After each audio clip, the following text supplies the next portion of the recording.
यहाँ पे कुछ फ्रैक्शन लिखी हुई है और ये फ्रैक्शन मैं आपको इसलिए बता रहा हूँ क्योंकि पूरी मैथ में आपको घूम फिर के ये फ्रैक्शन देखने को मिल ही जाएगी।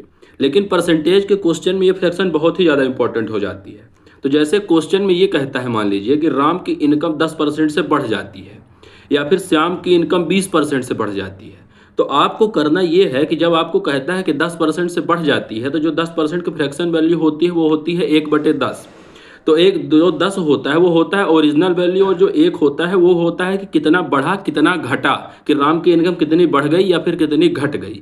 तो जब बढ़ने की बात आती है तो आपको 10 में 1 प्लस कर देना है, तो ये 11/10 हो जाएगा। उसी तरीके से अगर आपको कह दे कि राम की इनकम 10% से घट जाती है तो आपको 10 में 1 माइनस कर देना है, तो वो हो जाएगा 9/10। इसी प्रकार से 20% के लिए होगा, एक फ्रैक्शन वैल्यू होगी 1/5। तो अगर कहे कि राम की वैल्यू बढ़ गई 20% से तो हो जाएगा 5/6। लेकिन वहीं अगर कह दे कि राम की वैल्यू, इनकम की जो वैल्यू है वो 20% से घट गई तो वो हो जाएगा आपका 4/5।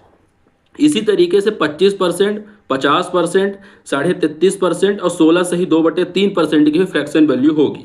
तो इसमें एक क्वेश्चन करते हैं कि अगर मान लीजिए कि राम की वैल्यू है 100 रुपये, इनकम है 100 रुपये और उसकी जो इनकम है वो बढ़ जाती है आपकी, मान लीजिए कितने से 20% से बढ़ जाती है। 20% से बढ़ जाती है तो आप लिखेंगे इनकम यहाँ पे, और जितना बढ़ा है तो बढ़ा है 20% तो 6/5 लिखेंगे। तो इसको अगर अपन काटेंगे तो ये राम के इनकम जो बढ़ी है वो कितनी आ जाएगी आपकी, 120 रुपये आ जाएगी। इसी तरीके से अगर मैं ये कहूँ कि राम की जो इनकम है वो 25% से घट जाती है तो वो हमारे पास ये हो जाएगा, तो इसको हम लिखेंगे 100 × 3/4।